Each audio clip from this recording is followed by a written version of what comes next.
BC రిజర్వేషన్లపై హైకోర్టులో వాదనలు కొనసాగుతున్నాయి. పిటిషనర్ తరపు అడ్వకేట్ వివేక్ రెడ్డి వాదనలు వినిపిస్తున్నారు. రిజర్వేషన్లు 50% దాటకూడదని సుప్రీంకోర్టు తీర్పు ఉన్న విషయాన్ని ఇక్కడ పిటిషనర్ ప్రస్తావించారు. అయితే 4 అంశాల ఆధారంగా జియో నెంబర్ 9 ని ఛాలెంజ్ చేస్తున్నామని చెప్తున్నారు పిటిషనర్. వన్ మ్యాన్ కమిషన్ నివేదికని బహిర్గతం చేయలేదని కూడా చెప్పారు పిటిషనర్. ఇక ట్రిపుల్ టెస్ట్ లేకుండానే 50% రిజర్వేషన్లు మించకూడదని పిటిషనర్ వాదిస్తున్నారు. ఎలక్షన్ నోటిఫికేషన్ ఇవ్వొద్దని సుప్రీం తీర్పునిచ్చిందని కూడా, అసెంబ్లీలో రిజర్వేషన్ బిల్లు ఎప్పుడు పాస్ అయిందని జడ్జి అడిగినట్టుగా తెలుస్తోంది. ఆగస్టు 31న 2 సభల్లో బిల్లు పాస్ అయిందని అడ్వకేట్ చెప్పారు. గవర్నర్ దగ్గర బిల్లు పెండింగ్ లో ఉందా అని మళ్ళీ హైకోర్టు ప్రశ్నించింది. బిల్లు ఇంకా చట్టంగా మారలేదని పిటిషనర్ చెప్పారు. జియో నెంబర్ 9 తో పాటుగా జియో నెంబర్ 41 ని కూడా ఛాలెంజ్ చేస్తున్నట్లుగా చెప్పారు పిటిషనర్.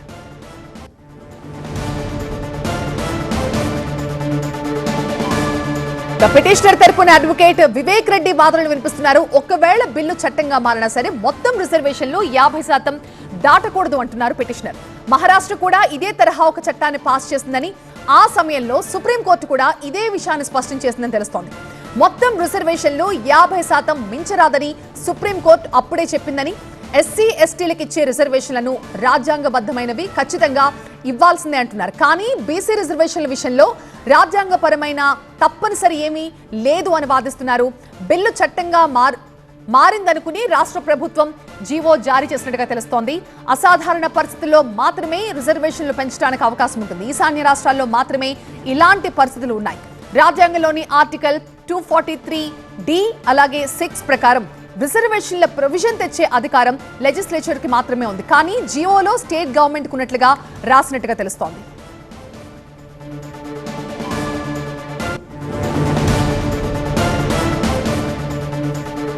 ఇక పిటిషనర్ తరపున అడ్వకేట్ వివేక్ రెడ్డి కూడా వాదనలు వినిపించారు. ట్రిపుల్ టెస్ట్ ఆధారంగానే రిజర్వేషన్లు ఉండాలని వివేక్ రెడ్డి అంటున్నారు. ట్రిపుల్ టెస్ట్ లేకుండానే రిజర్వేషన్లు అమలు చేయడం చట్ట విరుద్ధం అంటున్నారు.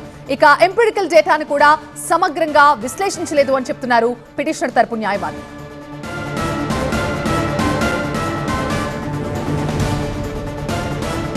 బ్యూరో చీఫ్ విజయ్ ప్రస్తుతానికి లైవ్ లో జాయిన్ అవుతున్నారు మరింత సమాచారంతో. విజయ్, చాలాసేపటిగా వేడిగా వాదనలు జరుగుతున్నట్టుగా తెలుస్తోంది. ఏంటి ప్రస్తుతం కోర్టు నుంచి ఎలాంటి విషయాలు బయటకు వస్తున్నాయి? అండ్ ఈ తీర్పుపై క్లారిటీ రావడానికి ఎంత టైం పట్టే అవకాశం ఉంది? ఎందుకంటే దాదాపు 30కి పైగా పిటిషన్లు ఉన్నట్టుగా తెలుస్తోంది. సో ఈ మొత్తం విచారణ ఎంత టైం పట్టే అవకాశం ఉంది?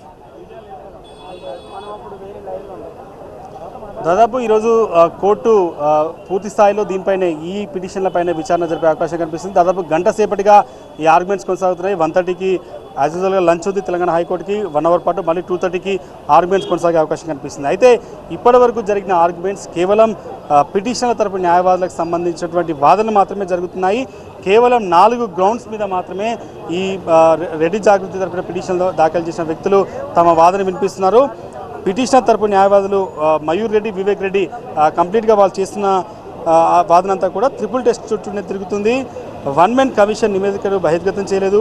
ట్రిపుల్ టెస్ట్ లేకుండానే 50% మించి రిజర్వేషన్లు ఇస్తే ఎలాంటి నోటిఫికేషన్ ఇవ్వకూడదంటూ సుప్రీంకోర్టు తీర్పులో ఉంది. బిల్లు చట్టానికి సంబంధించి బిల్లు ఇంకా చట్టరూపం కూడా కాలేదు. గవర్నర్ దగ్గర పెండింగ్ ఉంది. గవర్నర్ రాష్ట్రపతికి పంపారు. రాష్ట్రపతి నుంచి తిరిగి ఆ బిల్లు ఇంకా గవర్నర్ దగ్గర రాలేదన్న విషయాన్ని మెన్షన్ చేశారు. ఇంకా చాలా కీలకమైన ఆర్గ్యుమెంట్స్ ఒకసారి పరిశీలిస్తే ట్రిపుల్ టెస్ట్ చుట్టూనే ఈరోజు ఆర్గ్యుమెంట్స్ అన్ని కూడా కొనసాగుతున్నాయి. 2021 డిసెంబర్లో సుప్రీంకోర్టు ట్రిపుల్ టెస్ట్కి సంబంధించి కొన్ని ఆదేశాలు ఇచ్చింది. దాంట్లో బీసీ జనగణన కోసం డెడికేషన్ కమిషన్ వేయాలి. ఆల్రెడీ డెడికేషన్ కమిషన్ వేసినట్టుగా రాష్ట్ర ప్రభుత్వం చెప్తుంది. 2 కమిషన్ సిఫార్సుల మేరకు బీసీ రిజర్వేషన్ తేల్చాలి అన్నది చెప్తున్నారు. దాంట్లో భాగంగా రాష్ట్ర ప్రభుత్వం 2 కమిషన్లు ఏర్పాటు చేసి కూడా బీసీలకు సంబంధించిన రిజర్వేషన్ని ఫైనల్ చేసింది. దాంతోపాటు కూడా ఎస్సీ ఎస్టీ బీసీలకు ఇచ్చిన రిజర్వేషన్ మొత్తం 50% దాటకూడదన్నది, కానీ స్పెషల్ కేసెస్లో ఇచ్చుకోవచ్చన్న నిబంధన కూడా ఉందని చెప్పి రాష్ట్ర ప్రభుత్వం భావించింది. కాబట్టి దాంట్లో భాగంగానే 42% రాష్ట్ర ప్రభుత్వం బీసీలకు రిజర్వేషన్లు ఇచ్చింది. ఈ మొత్తం పిటిషన్లు ఏవైతే ఈరోజు విచారణకు వచ్చాయో 30లో 2 పిటిషన్లు రెడ్డి జాగృతి, 28 పిటిషన్లు బీసీలకు అనుకూలంగా రాష్ట్ర ప్రభుత్వం చేసినటువంటి ఏదైతే జియో నెంబర్ 9కి అనుకూలంగా జరిగాయి. దీనిపైనే ప్రధానమైన ఆర్గ్యుమెంట్స్ కొనసాగుతున్నాయి. గతంలో మహారాష్ట్రకు సంబంధించినటువంటి మహారాష్ట్రలో ఇలానే 50% మించి రిజర్వేషన్లు ఇచ్చి ఎన్నికల నోటిఫికేషన్ ఇస్తే దాన్ని సుప్రీంకోర్టులో అప్పీల్ చేస్తే ఎలక్షన్ నోటిఫికేషన్ వచ్చిన తర్వాత కూడా సుప్రీంకోర్టు రద్దు చేసిందనే విషయాన్ని కూడా అడ్వకేట్లు ఈరోజు కోర్టు దృష్టికి తీసుకొచ్చారు. సుప్రీంకోర్టు చెప్పినటువంటి అనేక జడ్జిమెంట్లను, ఇంద్రసాని కేసు కావచ్చు, కృష్ణమూర్తి కేసు, ఈ రెండింటిలో కూడా 50% మించి రిజర్వేషన్లు పెంచడానికి వీల్లేదు. పూర్తి స్థాయిలో రిజర్వేషన్ 50% మించొద్దు అనే ఏదైతే నిబంధన ఉందో దానిపైనే ప్రధానంగా వాళ్ళు ఆర్గ్యుమెంట్ చేస్తున్నారు.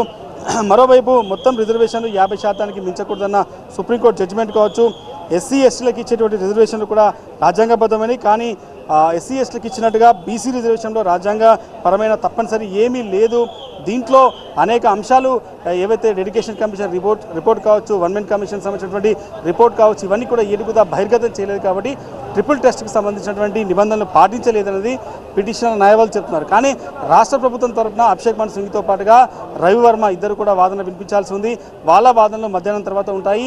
మొత్తం అసెంబ్లీలో పాటుగా మండలిలో పూర్తి స్థాయిలో బిల్లు ఆమోదం పొందిన తర్వాత, అన్ని రాజకీయ పార్టీలు ఒప్పుకున్న తర్వాత బీసీ డెడికేషన్ కమిషన్తో పాటుగా అన్ని రిపోర్టు పూర్తి స్థాయిలో పరిశీలించినాకే 42% బీసీలకు రిజర్వేషన్లు ఇచ్చామన్నది అటు రాష్ట్ర ప్రభుత్వం చెప్తుంది. కాబట్టి తన చిత్తశుద్ధిని నిరూపించుకునే ప్రయత్నంలో భాగంగా మంత్రులు సైతం హైకోర్టుకు వచ్చారు.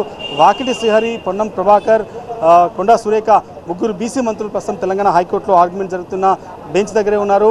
ప్రస్తుతం రాష్ట్ర ప్రభుత్వం తరఫున ఇంకా వాదనలు ప్రారంభం కావాల్సి ఉంది. ఇప్పటివరకు జరిగిన ఆర్గ్యుమెంట్స్ కేవలం పిటిషనర్లు రెడ్డి జాగృతి తరపున పిటిషన్ దాఖలు చేసినటువంటి తరపున మయూర్ రెడ్డి, వివేక్ రెడ్డి ఇద్దరు కూడా తమ వాదన వినిపించారు. వాళ్ళు వేసిన ప్రేయర్ అంతా కూడా ఈ జీవో నెంబర్ 9 చెల్లదు, 42% రిజర్వేషన్లు ఇస్తూ తెలంగాణ ప్రభుత్వం తీసుకున్న జీవో చెల్లదు, దానికి సుప్రీంకోర్టు తీర్పులు అడ్డమొస్తున్నాయి. దాంతోపాటుగా ప్రభుత్వం చేసినటువంటి బీసీ కులగణన కావచ్చు, లేకపోతే ఈ డెడికేషన్ కమిషన్ రిపోర్ట్ కావచ్చు, ఏది కూడా పూర్తి స్థాయిలో బయట పెట్టలేదు. సో దానివల్ల ఇది ఎట్టి పరిస్థితుల్లో చెల్లదు, సుప్రీంకోర్టు ఆదేశాలను బేఖాతరు చేసినట్టు అవుతుంది, రాజ్యాంగాన్ని ఉల్లంఘించినట్టు అవుతుంది. కాబట్టి ఈ జీవోని కొట్టివేయాలి, ఈ 42% బీసీలకు రిజర్వేషన్ చెల్లదు అనేది వాళ్ళ ఆర్గ్యుమెంట్. కానీ ప్రభుత్వం బలమైన ఆర్గ్యుమెంట్కి సిద్ధమైంది. వాళ్ళు దాదాపు 42% రిజర్వేషన్ బిల్ ఇవ్వడం కోసం అసెంబ్లీలో చేసినటువంటి తీర్మానం కావచ్చు, మండలిలో చేసిన తీర్మానం కావచ్చు, అన్ని రాజకీయ పార్టీలు కూడా దీనికి ఓకే చెప్పాయి. ఆ తర్వాత గవర్నర్కి పంపాం, గవర్నర్ రాష్ట్రపతికి పంపి రాష్ట్రపతి నుంచి ఇంకా తిరిగి రావాల్సింది. అయినప్పటికీ కూడా కొన్ని ప్రత్యేకమైన పరిస్థితుల్లో బీసీలకు 42% ఇవ్వాలన్న నిబంధన ఉంది అనేది ప్రభుత్వం చెప్తుంది. దానికి సంబంధించినటువంటి బీసీ కమిషన్ రిపోర్ట్ కావచ్చు, డెడికేషన్ కమిషన్ రిపోర్ట్ని, వన్ మెన్ కమిషన్ రిపోర్ట్ని పూర్తి స్థాయిలో తాము ఈ 3 పాటించినాకే ఈ రిజర్వేషన్ ఇచ్చామని చెప్పి రాష్ట్ర ప్రభుత్వం చెప్తున్న నేపథ్యంలో ఏం జరగబోతుంది, కోర్టు ఎట్లాంటి డెసిషన్ తీసుకోబోతుంది? ఎందుకంటే రాష్ట్ర వ్యాప్తంగా తీవ్ర ఉత్కంఠ అయితే తెలంగాణ హైకోర్టు చుట్టే చూస్తున్నారు. ఏం జరగబోతుంది? ఎందుకంటే స్థానిక సంస్థల షెడ్యూల్ రిలీజ్ అయింది. ఇదే విషయాన్ని తెలంగాణ హైకోర్టు ఈరోజు ప్రభుత్వాన్ని అడిగింది. ఇప్పటికీ మీరు షెడ్యూల్ ఇచ్చారన్న సమయంలో కూడా షెడ్యూల్ ఆల్రెడీ ఇచ్చాం. ఇదే పిటిషన్లు సుప్రీంకోర్టుకు వెళ్తే సుప్రీంకోర్టు ఈ పిటిషన్ డిస్మిస్ చేసింది, తెలంగాణ హైకోర్టులో తేల్చుకోమని చెప్పింది. కాబట్టి ఈరోజు 42% రిజర్వేషన్ సంబంధించిన దానిపైన జీవో నెంబర్ 9 పైన కోర్టు స్టే ఇస్తుందా, లేకపోతే ఎలక్షన్స్కి ప్రొసీడ్ కమ్మంటే మాత్రం రేపు నోటిఫికేషన్ రిలీజ్ అయ్యే అవకాశం కనిపిస్తుంది. ఇప్పటికే ఎన్నికల షెడ్యూల్ రిలీజ్ అయింది. బీసీలతో పాటుగా పూర్తి స్థాయిలో స్థానిక సంస్థలో పోటీ చేయాలనుకున్న అభ్యర్థులంతా కూడా పెద్ద ఎత్తున ఉత్కంఠగా ఎదురుచూస్తున్నారు. కోర్టు డెసిషన్ పెట్టి తెలంగాణలో ఎన్నికలు జరుగుతాయా లేదన్న దానిపైన క్లారిటీ వచ్చే అవకాశం ఉంది. కాబట్టి ఆర్గ్యుమెంట్స్ ఇంకా కొనసాగుతున్నాయి. ప్రస్తుతానికైతే పిటిషనర్లు రెడ్డి జాగృతి తరపున పిటిషనర్లు అడ్వకేట్ మయూర్ రెడ్డి, వివేక్ రెడ్డి వీళ్ళిద్దరు ఆర్గ్యుమెంట్స్ ఇంకా కొనసాగుతున్నాయి. లంచ్ తర్వాత రాష్ట్ర ప్రభుత్వ ఆర్గ్యుమెంట్స్ కొనసాగే అవకాశం కనిపిస్తుంది. విజయ్, దీనికి సంబంధించి ఇప్పుడు ట్రిపుల్ టెస్ట్ లేకుండానే అనే ఒక మాట వచ్చింది, రిజర్వేషన్లు అమలు చేస్తున్నారు, అది చట్టవిరుద్ధం. ఆ ట్రిపుల్ టెస్ట్ అంటే ఏంటో వివరించగలరా? మొత్తం ఈరోజు జరుగుతున్న ఆర్గ్యుమెంట్స్ అన్ని కూడా ట్రిపుల్ టెస్ట్ చుట్టూనే తిరుగుతున్నాయి. ట్రిపుల్ టెస్ట్ అంటే 2021 డిసెంబర్లో సుప్రీంకోర్టు ఈ ట్రిపుల్ టెస్ట్ కోసం కొన్ని మార్గదర్శకాలు ఇచ్చింది. ట్రిపుల్ టెస్ట్ ప్రకారం ఫస్ట్ కండిషన్ బీసీబీ జనాభా బీసీ కులగణన కోసం ఒక డెడికేషన్ కమిషన్ను ఏర్పాటు చేయాలి అనేది ఫస్ట్ కండిషన్. రెండోది, కమిషన్ ఇచ్చినటువంటి సిఫార్సుల మేరకు బీసీలకు సంబంధించిన రిజర్వేషన్ శాతాన్ని తేల్చాలి. మూడవది, ఎస్సీ ఎస్టీ బీసీలకు ఇచ్చేటువంటి రిజర్వేషన్ మొత్తం 50% కంటే దాటకూడదు అనేది 2021 డిసెంబర్లో సుప్రీంకోర్టు ఇచ్చినటువంటి ట్రిపుల్ టెస్ట్ మార్గదర్శకాలు. దీంట్లో మూడింటిని కూడా రాష్ట్ర ప్రభుత్వం పాటించినా అని చెప్తుంది. ఎందుకంటే బీసీల కోసం డెడికేషన్ కమిషన్ ఏర్పాటు చేసింది.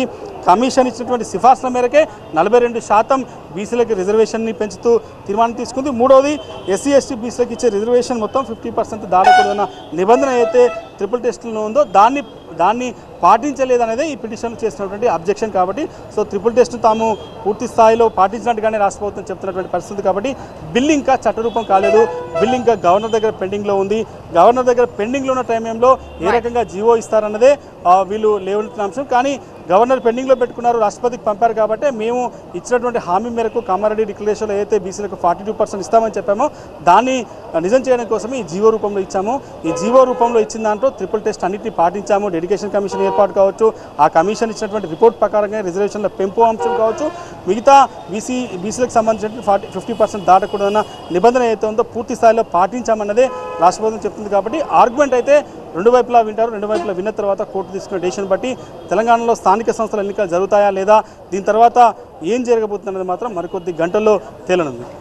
Right, thank you Vijay. So అది ఇవాళ వాదనల తర్వాత కోర్టు డైరెక్షన్ ఎలా ఉండబోతుందన్న ఉత్కంఠ అయితే కొనసాగుతోంది. ఎందుకంటే స్థానిక సంస్థల ఎన్నికలకి షెడ్యూల్ ప్రకారం రేపు తొలి నోటిఫికేషన్ విడుదల కావాల్సి ఉంటుంది. ఈ నేపథ్యంలో ఇవాల్టి వాదనల అనంతరం కోర్టు డైరెక్షన్ ఆధారంగానే రేపటి ప్రకటన ఉండే అవకాశం చాలా స్పష్టంగా కనిపిస్తోంది.